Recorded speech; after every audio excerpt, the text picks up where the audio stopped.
Welcome back to Just Giants with Grump and the Cranky Fan, your favorite Giants podcast. I'm your host, the Football Grump. With me, as always, is Mike, the Cranky Fan, coming back to you on an election Tuesday, trade deadline Tuesday, after a loss to the Washington Commanders, 27-22. Giants kept this one interesting at the very end.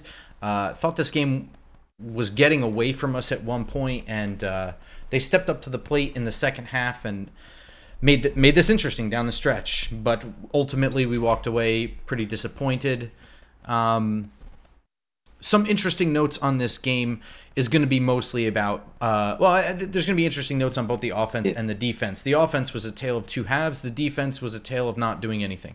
So let's start. I do want to start with the offense. The final numbers for Daniel Jones were 20 of 26 for 174 yards passing and 2 touchdowns, with an additional 7 rushes for 54 yards and a touchdown running, and a crucial fumble as well. The more interesting thing is that at halftime, and this is being probably talked about more than the final numbers or any other numbers he had in this game, is that halftime he was 4 of 6 for 0 yards passing. Cranky, let's talk about some offense. Take a breath. You said a lot. The good thing is we actually stayed till about 2 minutes left in the game, so I think that's a star for the New York Football Giants. We were there actually until it was mathematically over. We were there until the kneel down. Yeah. So that's pretty good. That's progress. As we are really grasping for anything to be excited about. The bobblehead is nice. Thank you. It's unfortunate that we can't put a complete game together for 60 minutes for everything. You know, you said there was a tale of two halves.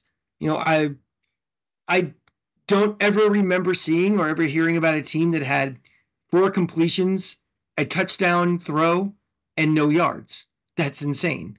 The running game was doing its thing, and it's just you can't win with not be able to throw the ball. But that's not really why we lost. We kind of talked about this in our seats, that it doesn't matter what you do on offense if you can't stop them on defense. And that to me is the kind of overriding theme of it. Is we just looked, whenever Washington needed to make a play, they made a play, and whenever we needed to, we couldn't. It's unfortunate, but that's such is the way it is right now. Well, I would argue that it's, again, this is going to get me into the defending Jones territory, and I'm not doing that because we've said multiple times on this show that I am not going to game by game grade Daniel Jones's performance based on who he is not, right? I didn't mention his name once. No. I'm not. I mean, we're talking about throwing the ball though, so I'm mentioning his fucking name. His inability to consistently push the ball downfield and the whatever you want to call it, the training wheels on the offense or how we call the game is notwithstanding. The fact that we threw for 174 yards in one half tells me it is not a complete inability to throw the ball. 4 of 6 for 0 yards may be a very bizarre stat line, but the key for me is the 6. There were only 6 attempts. Why? Because they couldn't stop us from running the ball. And we said it in the seats. And I kept asking you, as the first half was continuing to go, is the Giants were ripping off 10 yards per carry at one point. 10 yards per carry. And it's not like we were running anything else. They only had 6 pass completions in an entire half. So the fact that we were just ripping off giant chunk gains, I turned to you and asked, do you just keep running it until they stop it? Yes. Yeah. So yes, that is a flashy stat line for everybody who wants to keep railing Jones for who he is, and that's fine. I'm not going to defend Jones for who he is or what this offense has to be because of him, but I think that's a little bit of the 174 yards in one half tells you that they could have at least gotten somewhere around 250 had they had a more balanced attack. The game plan was to shorten the game, right? Yeah, but the 6 attempts doesn't bother me as much as the 0 yards. That's the 4 completions for 0 yards tells me that they're not even trying to push it downfield at all. Or they had 2 drops. What's that? They had 2 drops. Yeah, but they had 4 completions for 0 yards. That tells you even the attempts that were the 2 drops were downfield. I understand that, but that's what I'm saying. That's the point. Is that they're not even trying it. When they tried, they were unsuccessful. It's not just Daniel Jones; they have drops as well. The passing game is broken to the point that luckily we can run the ball to save it from being a total catastrophe. Well, I think that this is ultra conservatism on Brian Dable's part, right? Like the second half, it's not like the most of the past attempts in the first half were at or behind the line of scrimmage, which is why you end up with 0 yards. You had a loss from Malik Neighbors on a shitty screenplay, and then a 5-yard loss from Wan'Dale Robinson on another shitty screenplay that was read perfectly by Washington. But the second half, they decided that they were going to open up the downfield passing attack, and you had these 10-plus yard completions to Malik Neighbors, Darius Slayton. Theo Johnson was targeted several times. He had one big gain in the second half for a touchdown, but after like 3 clear drops by Theo Johnson in this game. Right. So again, this to me is how much is Dad holding on to the bicycle here when he doesn't need to, or that he shouldn't. Maybe it's time to fall flat on our face. You know, I know as a coach, you're not just as a dad is not going to let his kid fall on his face trying to ride a bike. A coach is not going to let a team lose by continuing to call plays that they can't seem to run. But to not even try is another thing. And it goes to show that in the second half, all of that running the ball was opening up downfield passing lanes that we were not calling or completing or something. We were also down. We were also down multiple touchdowns too. So maybe, it may not have been the exact same defense they would have been calling if it was, a 7-point game or a tie game where they were losing too. So they were crowding the line of scrimmage. Tells me to throw the ball downfield. That's a little bit. I mean, yeah, they're gonna challenge him a little bit too, but still, I'm not the film cruncher you are, but you tell me in the back, were they playing a little more of a safety defense back there, or were they still being what they were doing in the first half? Were there any subtle changes?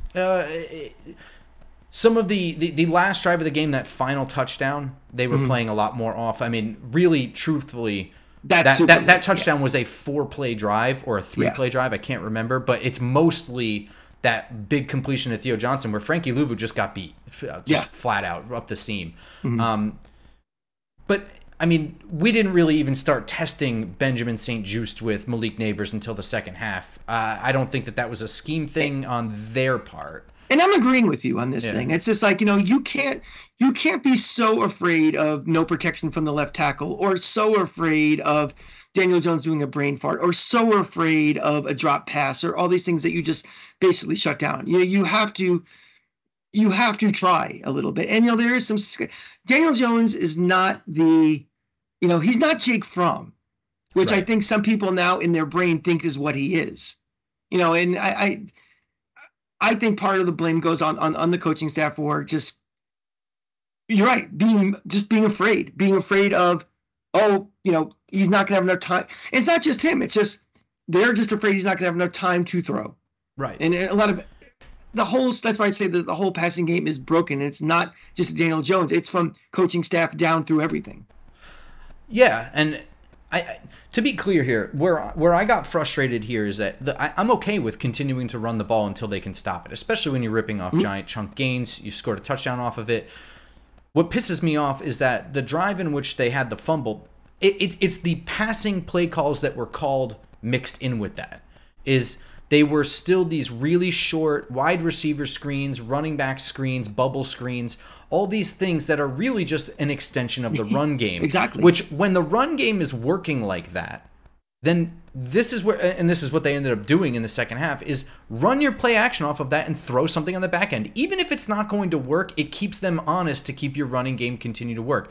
Don't do this shit where you're extending the running game when your running game is already working incredible. I mean, you can't ask for a running game to work any better than it was working in the first half. So my big issue is that the play in which really ends up being the I guess the linchpin in why the Giants don't have one more touchdown is on their other drive in the first half that was moving down the field. They tried a bubble screen, which basically an already bad offensive line turns guys free. When Daniel Jones turned around to try and get the screen pass out, he was already being clocked by somebody and ultimately fumbled the ball. Now, I'm going to throw a fart in here, which, by the way, I'm not giving Daniel Jones a star for this game. I'm just saying that he played within the confines of what he is pretty well.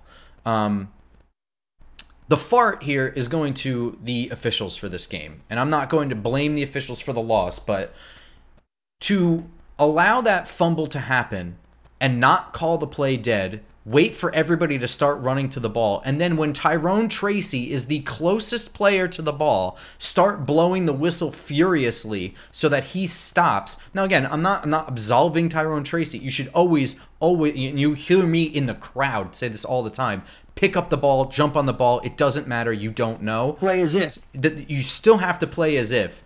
But to furiously blow the whistle only in that moment so that he stops, and then have the whole play reviewed and overturned. It was almost like handing Washington the ball at the 30-yard line. Was pretty insane. On top of that, there is another play that was hugely impactful in this game, turned into a field goal, was originally a touchdown, a very, very, very bad OPI call on Darius Slayton. That was a touchdown pass on 4th down to Wan'Dale Robinson.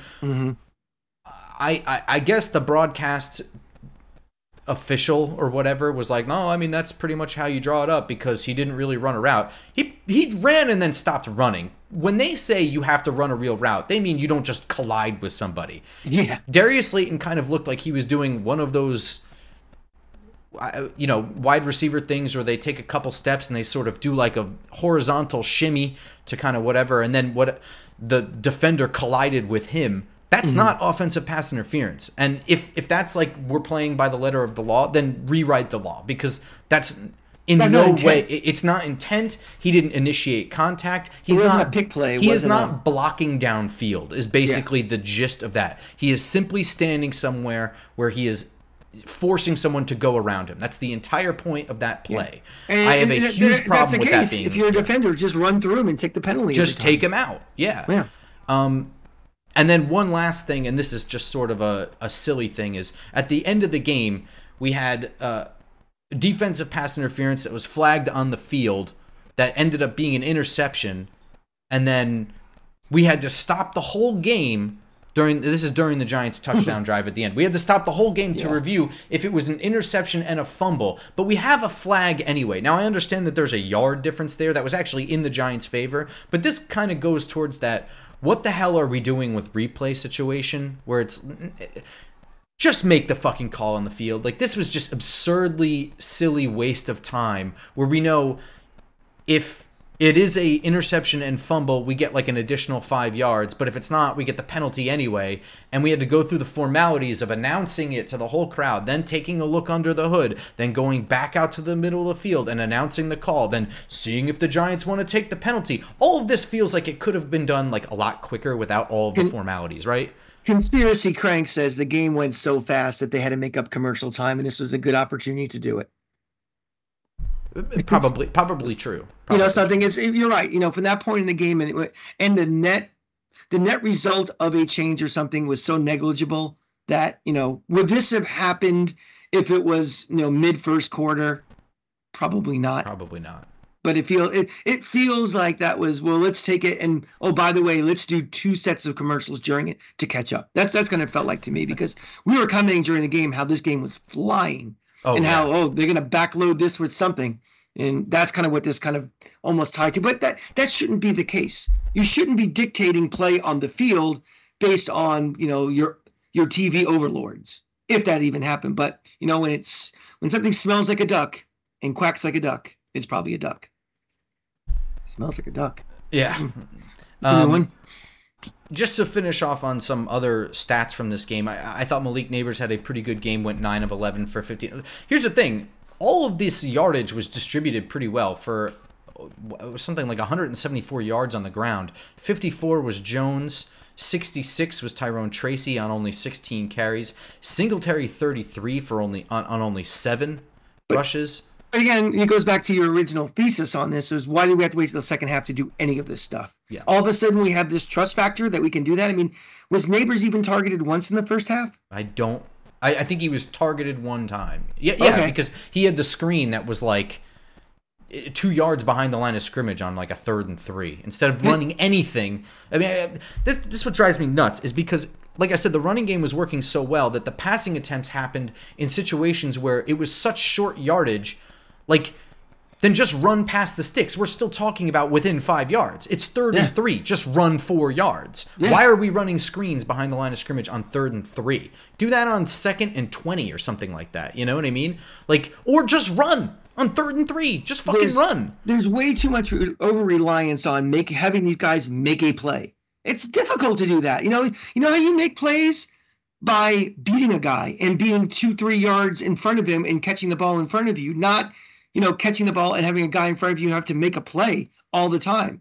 It's rare that guys break loose. I mean, we saw it in that, was it the Cleveland game early this year when Neighbors, or the Washington game when Neighbors was doing it. And ever since then, it's just like, go make a play as opposed to just beat the guy and catch it in stride and go. I thought Darius Slayton showed up really, really well in this game. He went 3 for 3 for 49 yards. That's pretty darn good numbers. It's a shame that he left this game with a concussion. Brian Daboll has confirmed he's in the protocol today. I mentioned Theo Johnson went 3 of 6 for 51 yards and a touchdown. I think he's slowly having that breakout performance. You can see when he does hang on to the ball how much of a difference maker he can be in the passing game. He is just such extreme length. He's athletic enough to kind of push upfield. He's not a lumberer out there. He can really move. But he's a rookie, and he didn't really do a lot of that in college at Michigan, right? No. Or, sorry, Penn State. And another guy, too, for a stat line of 1 catch for 2 yards and 1 touchdown, Chris Manhertz. Sure. Touchdown. Great catch, by the way. For a team that is so starved for touchdowns, especially touchdowns at home, I think he gets a star just because he caught the friggin' ball in the end zone. That's all we need.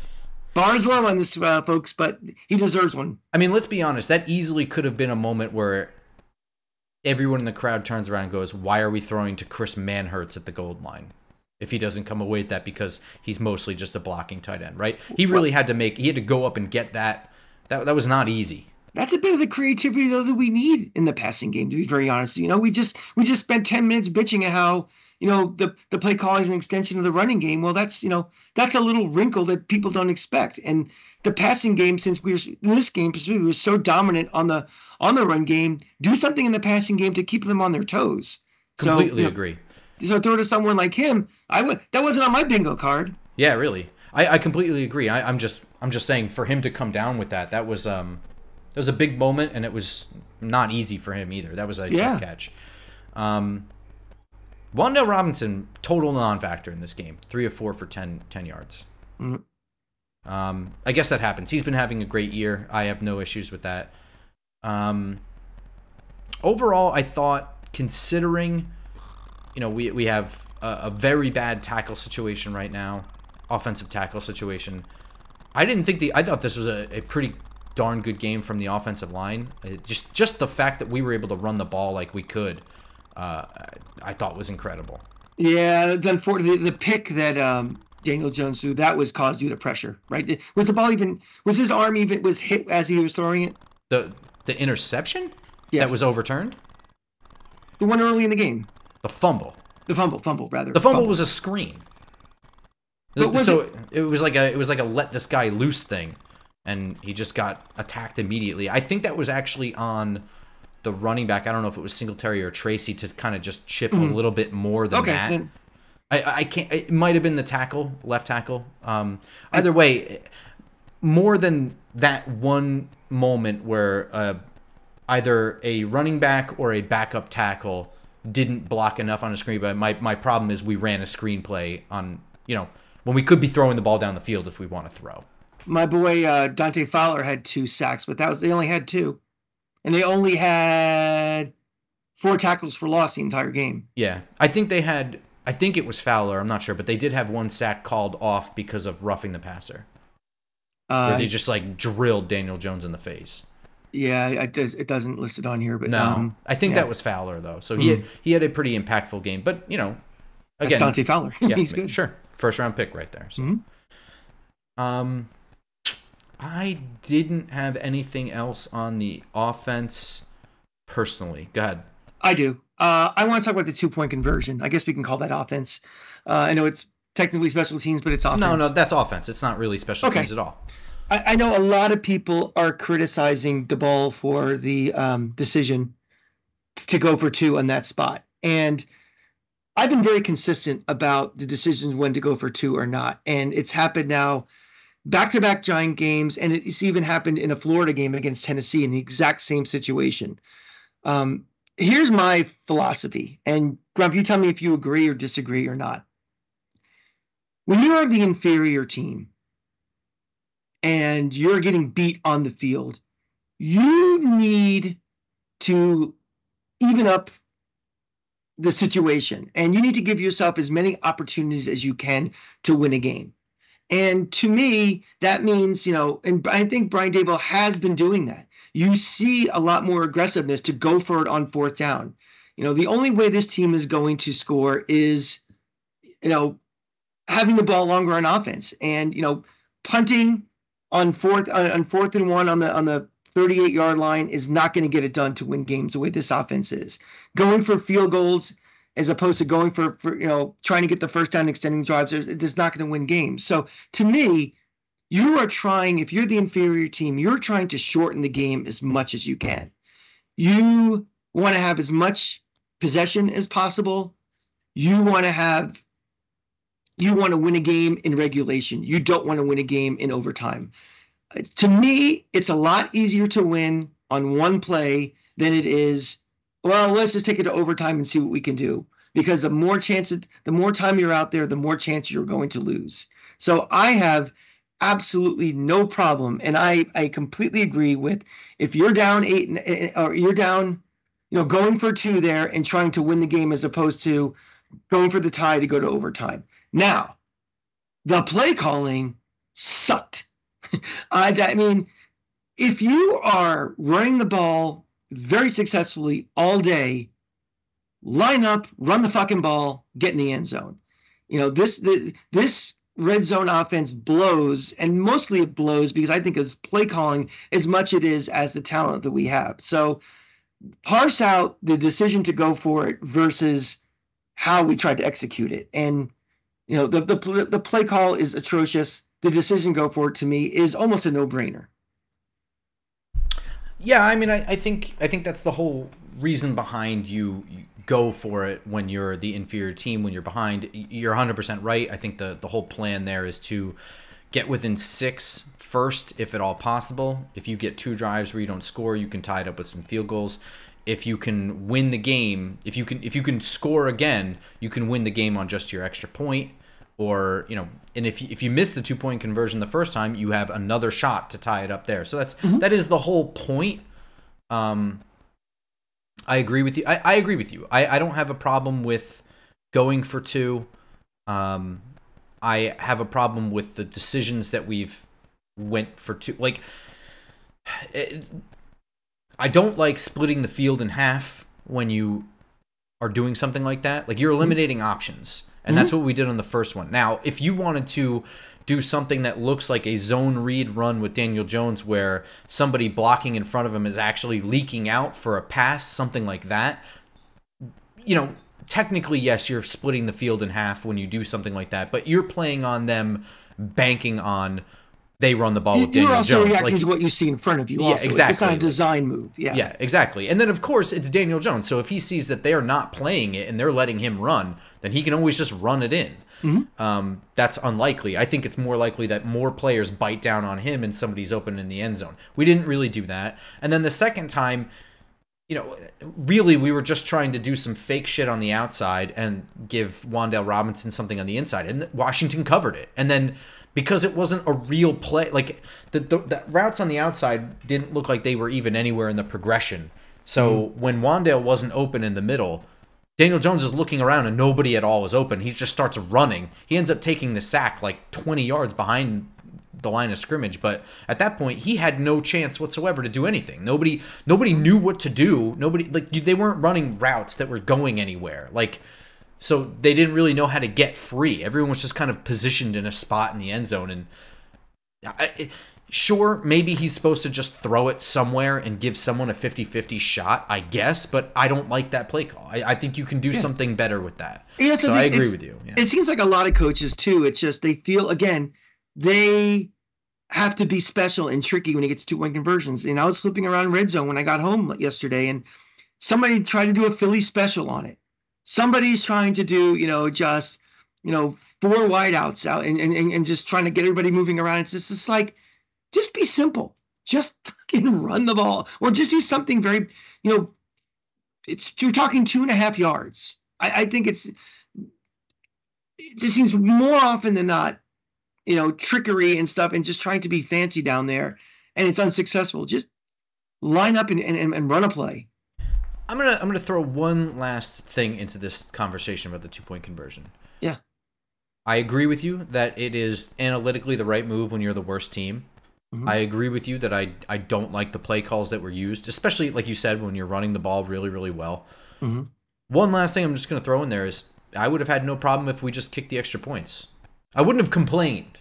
I'm agreeing that it's the right thing to go for 2 because we're the worst team. But if they lined up, kicked the extra point on both of those, and tied the game up, I wouldn't have been complaining in the crowd. It's no different for me than on some of those times we go for it on 4th down. It's just like, if they're just going to, punt or kick a field goal, I'm not going to, we lost the game for that, or me get super pissed off. It's like, we are trying to get a competitive advantage by shortening the game and do that. It's like, that's where you need coaching. And that's where coaching, that's not being a riverboat gambler. That is, it's a higher risk, but we need that higher.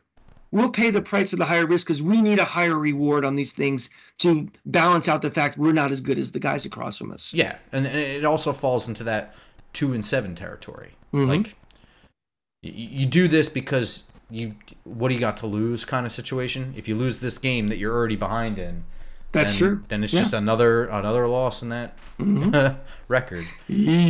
Now, speaking of losses, let's flip to the other side of the ball. Okay. Here's where I think the story really is. The defense sucked. In this game, the defense that at least was leading the league in sacks failed to get a single one. I thought, in particular, Micah McFadden was absolutely exposed in this game. This was a tough game for him in run support. He was late to the hole, failing to make tackles. He was incredibly bad in coverage, late to get to his spot, failed to make tackles. At some point was just totally lost trying to recover. There was a long completion down the middle of the field where he was just sprinting trying to catch up to where he had just not followed the receiver at all. I'm not Shane Bowen, so I don't know that he was wrong in that coverage. It looked like it. Could have been the safety too, but I don't know. It looked like a very bad game for Micah McFadden. And I know that there's a lot of conversation about edge rusher a need, cornerback is a need, defensive tackle is a need. In this defense, we might need a true off-ball linebacker to be a part of the roster.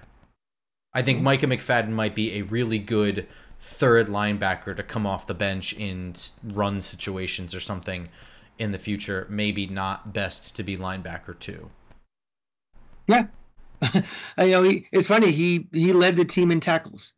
Yeah, I mean that usually happens when you're bad in coverage, though. Right, exactly. You want to talk at all about Deonte Banks?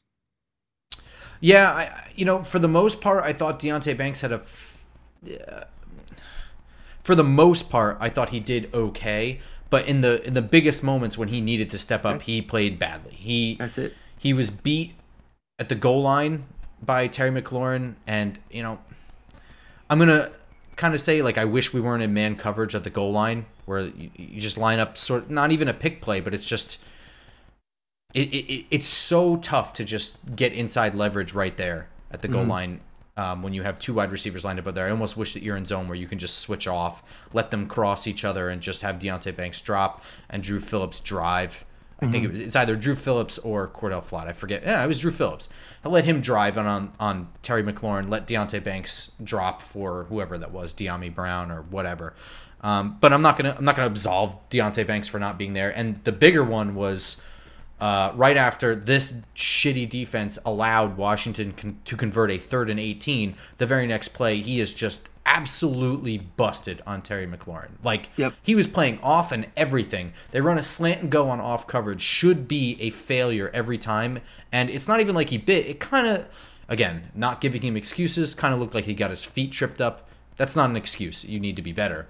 But that's the truth of it. It looked like he got skinny in his feet below the waist and then was just racing to catch up. And it's a touchdown. Like, they couldn't have made it any easier. I thought all day this defense looked bad.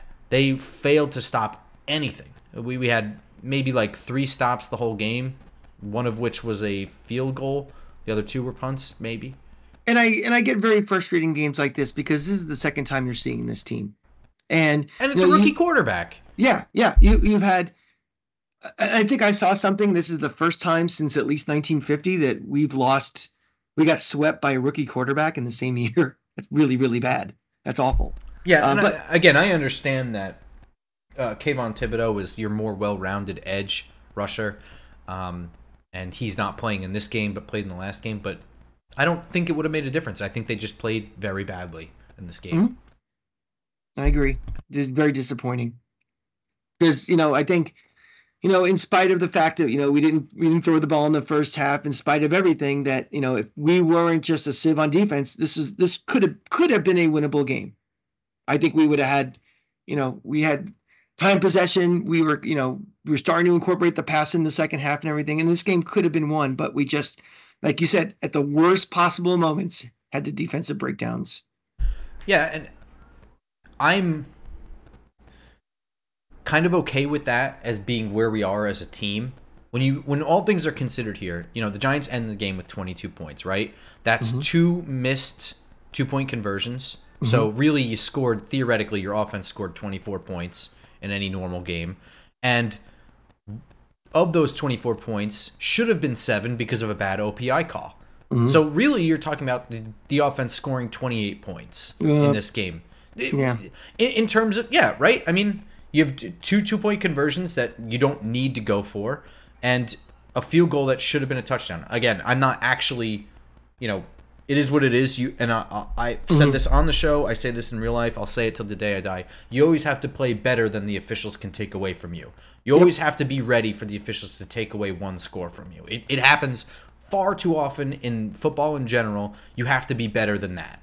And they weren't this game. But for the purposes of where this roster is at in 2024, if the offense can score 28 to 33 points per game, I don't care that the defense is garbage this year. They just didn't invest in it. So I can live with the fact that the defense stinks, but all of the investment was on the offensive line, wide receiver. They put a lot of stock into this offense, and they should be scoring close to 30 points a game. And guess what? We are last in the league in scoring average. Absolutely. I mean, in terms of this game, this is kind of closer to what I want to see.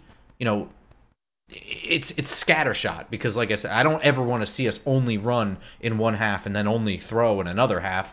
I don't want to see shit like that. But overall, in the context of I want to see us able to run the ball that looks something like that and able to throw the ball like something we did in the second half. That's what this offense should be. And it's pretty clear that a big chunk of the reason we're not there is because Daniel Jones is who he is. A big chunk of it is because Andrew Thomas is not here. And another chunk of it is that Theo Johnson was, dropping some balls. So this is a much smaller chunk of it. But yeah, I don't know. It's pretty clear that with a different quarterback in there, someone that Brian Daboll signs off on and agrees with, this offense can score 30 points a game. Do you think that way? Or do you just need to see it first? I got to see it first. I mean, let me ask you this. It's Brian Daboll's offense. Does seeing it with Josh Allen and the Bills not count for you? Or is Josh Allen just somebody that anyone can score 30 points with to you? I think it's kind of a combination of both because Josh Allen's scoring 30 points now 3 years out removed from Brian Daboll. Yeah, that's true. I think it's a combination of both. I think, I think any coach can look a lot better when he's got the right quarterback and the players around him to do it, to be successful. So knowing that it has been done in the past doesn't tell me, it tells me that it is achievable. And it is something like, okay, once they get their quarterback in, if we ever in my lifetime get this offensive line figured out, I think this can be a successful offense. I still have confidence in Dable. I still have confidence in what his offense could be. It's just, the most important piece is your quarterback. The second most important piece is your offensive line, and we're just not there yet. So that brings us to coaching. I don't know. Overall, what did you think? Yeah, like in this game, one thing we didn't mention, Brian Dable had a really good coach's challenge. He's been very bad with those since he came here. I think that is mostly a product of it. There's no way to tell for sure. But my opinion is that mostly comes from the fact that when you have a bad roster, you end up challenging things. Small things are more important on a game-by-game basis when you're a bad team. When you're a really good team, you challenge the more obvious things because... Of course. Yeah, well, right? So, coaching matters when they're not even so much a bad team, when you're playing close games. When you're playing close games, every coaching thing is magnified. It's just like, this coach is, his record in one-score games is whatever. It's like, well, if they're playing more one-score games, that means you're probably not as good. The good teams are winning comfortably. They're not worrying about it. So we're going to be playing a lot of either games we're getting blown out in or those close games because we're just kind of hanging around. So, did he give an explanation why we were so run heavy? Because there are teams, the Titans with Derrick Henry, when he's rolling, it's not like they threw the ball 4 times. Also, did he give a specific reason why he did that? I don't listen to post game press conferences, so I don't really know. But even so, in your example, again, with the Titans, it's not like they, going back to the Ryan Tannehill, Derrick Henry years, you're right. They didn't just only run the ball, but when they did throw, they threw forward, which is my biggest thing. And again, I just don't think... I would rather, personally, that Brian Dable just lose running his offense and being like, look, man, I called the plays. The guys are open. The ball isn't getting there. Like, we're already at the point now. We'll kind of move this into the overall this team kind of conversation. But we're at the point now where we're blaming Daniel Jones. We're calling him out in things, right? Like we have, Brian Dable saying from the last game, he failed to motion the tight end over. Just said it. That's on Daniel Jones. He knows it. He feels bad about it. It's on him. Daniel Jones followed that up with, I failed to move the tight end over. That was on me. I was worried about the coverages. I forgot to motion him over. TJ Watt pretty much had a free rush right at me. That's my fault. We're at that point. So why aren't we at the point where it's like, I called the plays, guys. The plays are there. They're, I kind of would just rather lose that way. I would just rather have it squarely on Daniel Jones. And maybe we'll get there later in the season when I guess it's like mathematically over or something, but I don't know. I just, the really, really great coaches don't protect their players. I mean, Bill Belichick would call out Tom Brady if he did something wrong. John Gruden, was he ever one to protect his quarterback, to coddle his quarterback? No. I don't know. I think the whole universe knows what's inevitable is going to happen with Daniel Jones, and we're trying to make this as comfortable as possible. And if that means that Brian Dable is going to take those arrows for things when we all have 2 eyes that can see what happened, that might just be the way they're kind of doing this dance until it's over. And also, is like, does any amount of second half success count towards what really is possible with Daniel Jones? Like, again, I'm not going to expect him to be something he's not, but are we maybe overblowing what he can and can't do? Like, maybe we really can run a little bit of an offense downfield instead of running constant horizontal bullshit. Well, remember, we're also, 2 games removed from why did we run the ball 4 times only? Yeah. So I think this is a bit of an anomaly. Much as that we only ran the ball 4 times in the first half. Hang on. I'm going to double down on this. Don't care about how often we were running the ball. the choices of pass. Oh, that too. I mean, that's what I mean. related. Like, if you're ripping off 8-yard runs every time you hand off and they can't stop it, I don't care if you run the whole drive. Make them stop it. If they can't stop it, then just score touchdowns running the ball. I don't have a problem with that. I know it's not explosive and whatever, but if they can't stop it, then you're going to score every single time. Until they actually stop it, you will not stop scoring. So what difference does it make? You don't need to be explosive in those situations. So, I mean, I don't know. Yeah, that's not sustainable. That's not ever going to go from game to game. But I don't have a problem with continuing to run the ball. It's just when we decided to throw in the first half, everything was at the line of scrimmage or behind it. We're not even talking about within 5 yards anymore. We're talking about behind. But that's what I mean, though. I mean, that felt like more of an anomaly half than what we've been doing for the last 5-6 games with Daniel Jones. So let's see if this happens again. And because again, we have a whole second half of evidence that he didn't. I mean. So we'll see. Let's monitor it, but I'm not. I don't think that the super training wheels are going to be on with him, or the restraint is going to be on the rest because they're so fearful of we don't have a left tackle who can pass block, and Daniel Jones not making the right decision or just can't complete a pass. I think that just was a little bit of a weird half. It felt weird. The whole game felt weird. It did. And, I got, despite daylight savings, I still got home while it was light out. That's how quick this game went. I was home early second quarter of the 4:20 game. That was amazing. That's a first. So the trade deadline is today for all those listening. As of this recording, nothing has happened. I don't know if something's going to happen later tonight or, as this episode is being released. But as of right now, Darius Slayton and Azeez Ojulari are the major pieces that the Giants might move on from. Somewhat complicated because Darius Slayton is in the concussion protocol right now. Yeah. And that's a little bizarre. I know John Ledyard, who I really, really like from the Draft Network, or formerly of the Draft Network, was suggesting that Azeez Ojulari might be the wrong edge rusher to trade. Maybe trading Kayvon is the smarter move. He's still on IR right now. I just don't see that happening. It's an interesting conversation. It all comes down to what people offer. If Kayvon Thibodeau comes up with a Godfather offer, you listen and you make a decision. You're not going to get that same offer from Azeez Ojulari. So, I just think that if that's what's going to happen, you better extend Azeez now because he's the one on the expiring contract. Kayvon is not. Of course, I think that would. Those two moves would work hand in hand. If we were to trade Kayvon, I think you'd hear immediately that he got extended. Yeah, and I also think that they would agree to that extension prior to the trade happening. I don't think they're going to go in naked and hope for the best because Azeez he'll have all the leverage. So I think that's going to have to happen first before you even really consider that trade. I just don't think it's likely because I don't see what's in it for Azeez to sign an extension rather than test the market. Well, what if he gets hurt in week 12 and he's out? I mean, I guess. Yeah. I mean, it's all about how much security as opposed to how much do you want to, test the field, test the market. So with that being said, Talking Giants released this question on their Twitter account. I thought it was interesting.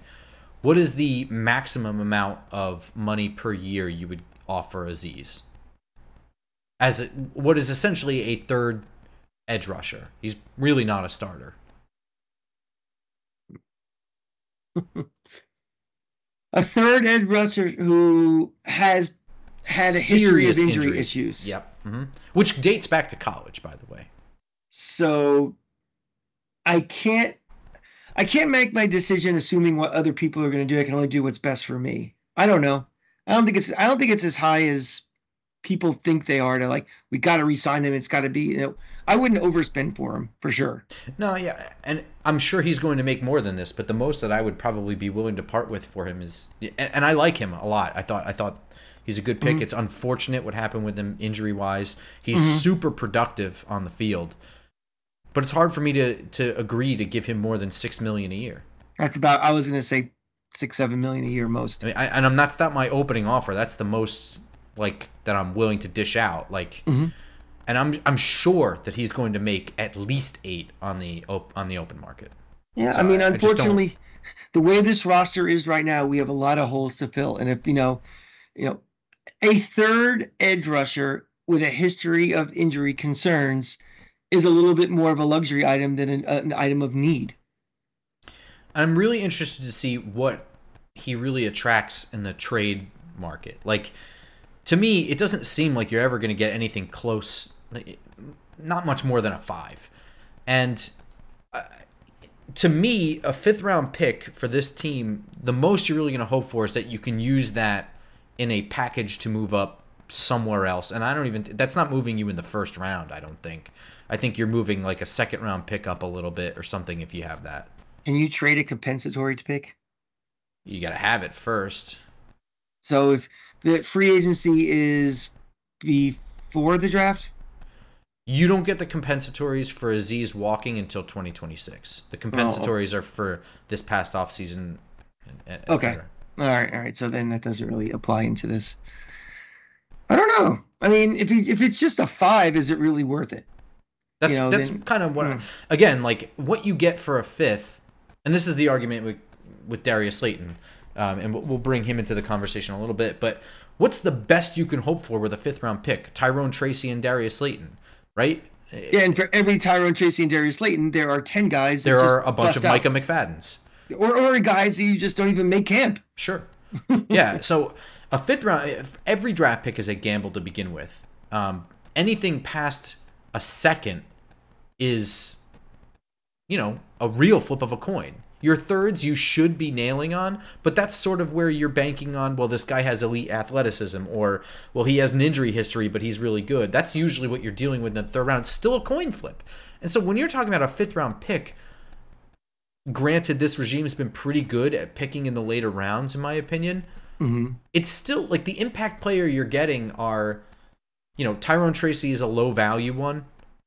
Like, just as a running back, it's a low-value position. So, yeah, they nailed it. That's awesome. I'm really excited for what Tyrone Tracy can be for the Giants going forward, but that's something that you are going to hit on more often. If you're looking for a tackle in the 5th round, you're not going to get anything any good. If you're looking for a corner in the 5th round, you're not going to get anything good.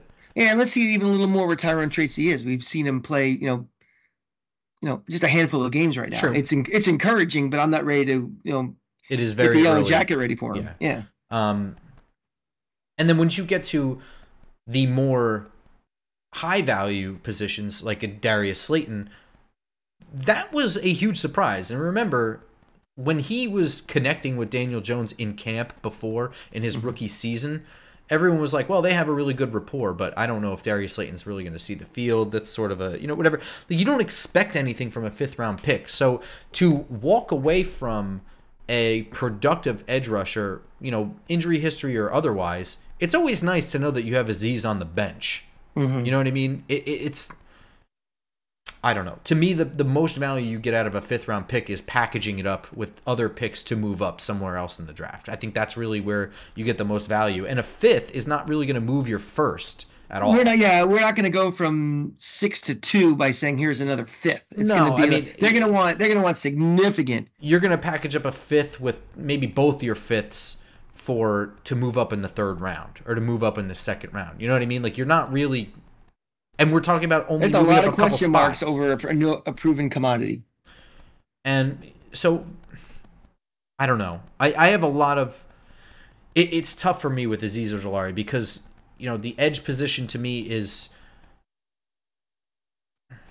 it needs a guy. It's expensive. It's scarcity and it's expensive. This is a defense now that we are not supposed to be blitzing very often. Shane Bowen wants to get pressure with his front 4 guys, and that means having more than just 2 guys that can get after the quarterback. And Azeez is a productive edge rusher that can go in there when guys need a breath and still keep the same level of pressure up.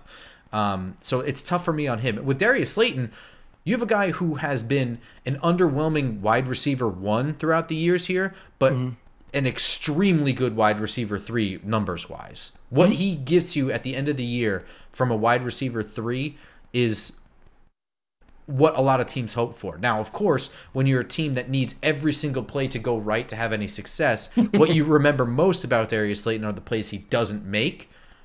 And that's totally fair. Not going to defend it. But again, Jalen Hyatt hasn't showed us anything. Darius Slayton is a free agent at the end of this year. Wide receiver 3 is already a need. So to trade him away, I want to get something. I want something more than a fifth. I don't know. It's tough for me. I can get behind it. I understand it, but I am not screaming that they need to do this. What they can't do, and what other people usually oppose to saying like I don't want to trade him away, is don't let him walk for nothing, and that's fair. Both of these guys, my reason for not wanting to trade them is that they have a place on this team. They should be having extension talks with both of those guys to some degree. You do get a compensatory pick. So they're not walking away for nothing. Yes, but the compensatory pick takes a whole year, and it only depends on how much you spend in free agency. It can offset, and since there are going to be major players in free agency this year, you may not get one. Right, but again, you're right. The expectation is if we're not going to trade them, we're going to try to keep them. We're going to do our best. But something, we don't know how negotiations go, and you don't know how some wild card might be out there who just, there's always a team like Jacksonville that has so much cap money. And they're like, I'll overspend because we need to spend the money. And that's a guy that can fit our scheme and everything. So there's some things that are just kind of be out of your control, but I can't worry about those, what ifs of like a unique thing like that happening. I think they'll try to re-sign him. I don't think it's going to be a massively missed opportunity if they don't trade these guys away, unless we find out that bona fide find out that there was a good offer on the table that they didn't take. And I don't think that a 5th round pick is a great offer. It's not something that I'm going to lose my mind over. So I'm okay with them declining if they only get like a 5th. I think if it's market value, I think you hold. If the offers are what we think they are, market value, I don't think they'll do it. If it's above market value, they'll seriously consider it. Let's go around the league and take a look at where the other organizations are. So Washington won this game. I don't think that they looked particularly good as a team doing it. They looked fine. To me, Washington and us looked like pretty close to the same as a team in totally different ways. They are clearly on the upswing when we're trying to figure ourselves out. But overall, they looked like two very similar competitive teams. I just feel like this whole league and this whole season is just not a lot of really. There's a lot of parity, but there's not a lot of quality. I mean, I think that the 6-2 and the 2-6 teams around the league, not just these two that were on the field, there is very little separating them, in my opinion. There are only like maybe 3 teams that seem like they're head and shoulders above, maybe 4 teams that are head and shoulders above everybody. Yeah. I mean, how many teams are there right now with 2 losses? But a lot of those teams could very well be 4-win or 5-win just on who they played and how they played and stuff. I just, watching Red Zone and just watching some of these teams, it's like, are these teams really that much better? I mean, I see skill guys that are just like, wow, we don't have anybody like that or something. But just overall, this is a year, like right now, I know Kansas City's undefeated, but I couldn't tell you right now who's going to be in the Super Bowl or even the conference championship on either side. Right. Yeah. That being said, Dallas lost to Atlanta. I predicted that one. They also lost Dak Prescott for what looks like it could be a month. Now, my question to you, Dallas is predictably falling apart for me. This is kind of, we all kind of saw this coming. Yeah. Now, does the Dak Prescott injury, if it's for a significant amount of time, if it's 4 weeks or more, does that save McCarthy's job, or is he doomed anyway? So I've had this exact conversation with my Florida friends because I'm sure none of you probably watch, but we lost our backup quarterback, who's the future of the, of the team, and we're down to basically a walk-on quarterback. And the question is the exact same thing. Is it fair? Or do you run a coach that you probably should be running, but you give him more time because it's not fair that his quarterback is out? And my answer is this: life is not fair. If you've already made up your mind about a quarterback or about a coach, it doesn't matter what happens next week or the final 3 games. You're done. Is there anything really going to change fundamentally with the Dallas Cowboys over the next couple of games, even if Dak was there, that would change your mind on on Mike McCarthy? No. I would still make the move. I would still, if it, I would do it sooner than later. Um, let other coaches know that that job is available. Maybe give a team a potential spark at, getting rid of a coach that, clearly isn't connecting with your team. I would do it. I don't believe in save. I don't believe in the Wally Pip thing of where you see injuries save a job. You don't lose a job because of injuries or something. If you're going to make your decision, you make your decision and you go. I think Mike McCarthy is doomed, and it has nothing to do with the injury. I mean, No. not to. I don't want to talk college ball with you, but the big difference here is with Florida, you have Billy Napier's recruit that went down. That's his quarterback that went down. Mike McCarthy, this team looked worse with everybody healthy. There, you can't blame Dan Quinn anymore. You can't blame Kellen Moore anymore. Those guys are gone. Mike McCarthy is the one who survived the cuts last year. It's all on him, and they looked worse on defense when everyone was healthy. They've looked worse on offense with everybody healthy. They are a worse team this year than they were last year with those coaches here. I think the common denominator is Mike McCarthy. Yeah, and guess what? Mike McCarthy will never have his quarterback with the Dallas Cowboys. Dak Prescott is... Well, he just got extended. Right, he's not going anywhere. Right. And Jerry Jones likes him. So, that's something that that is permanent as the stadium they're playing in going forward. And he's going to lose any battle if it's a McCarthy versus Dak thing, or if Jerry Jones he's going to support his quarterback over his head coach. So the Philadelphia Eagles wearing their far superior uniforms in this game with the far superior logo in the middle of the field, the eagle clutching the football.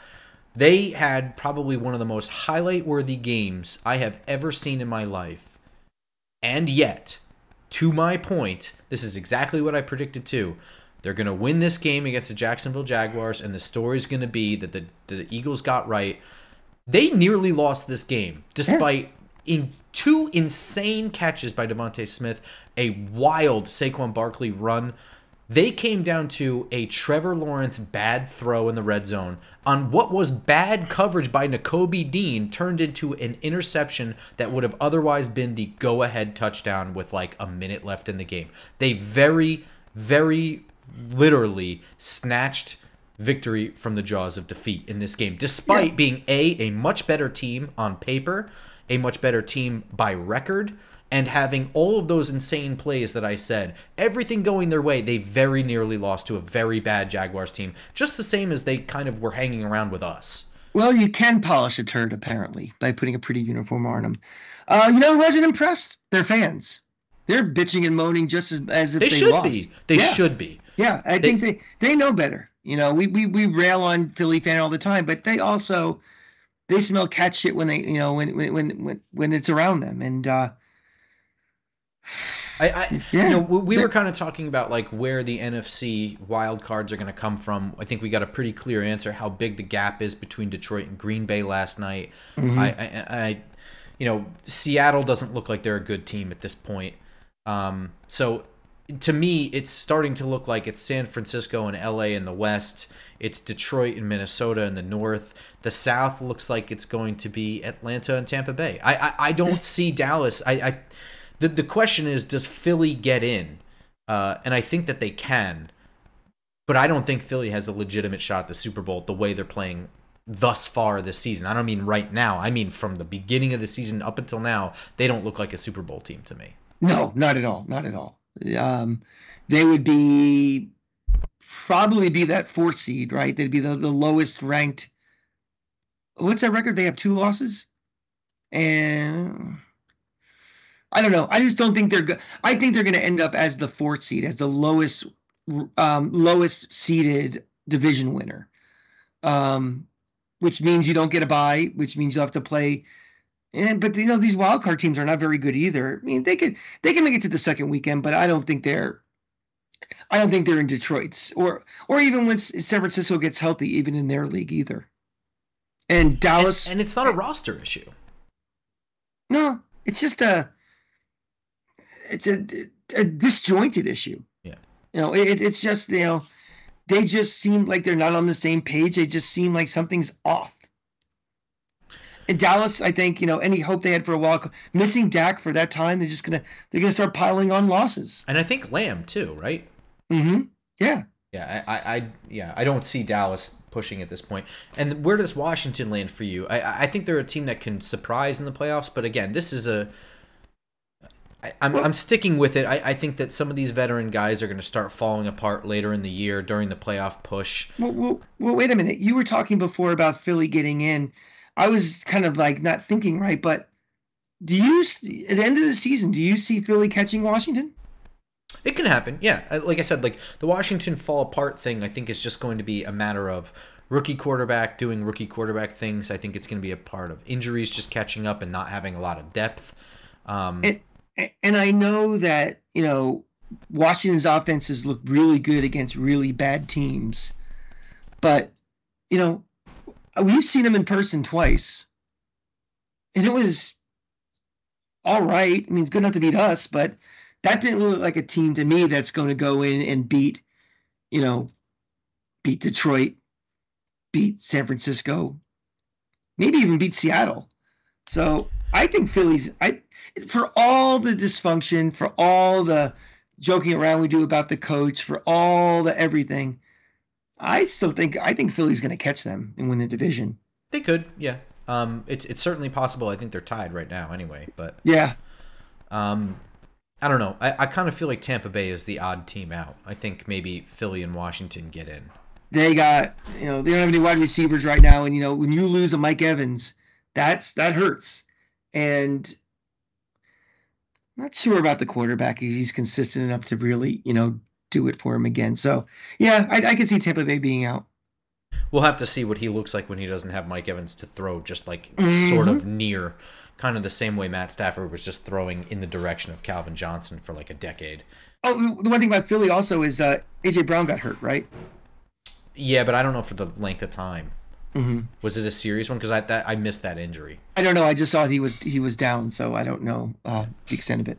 But that could sway it back towards the Washington way too, because that offense can look very pedestrian without its stars. Sure. I think that's going to do it for this episode. I guess if something happens at the trade deadline, we might do something. Yeah, tomorrow, like a real quick like reaction to the trade. That's a good idea. Yeah. Otherwise, I think we will be speaking again Thursday night for a Friday morning episode, previewing our matchup with the Carolina Panthers in Munich, Germany at 9:30 in the morning on Sunday morning.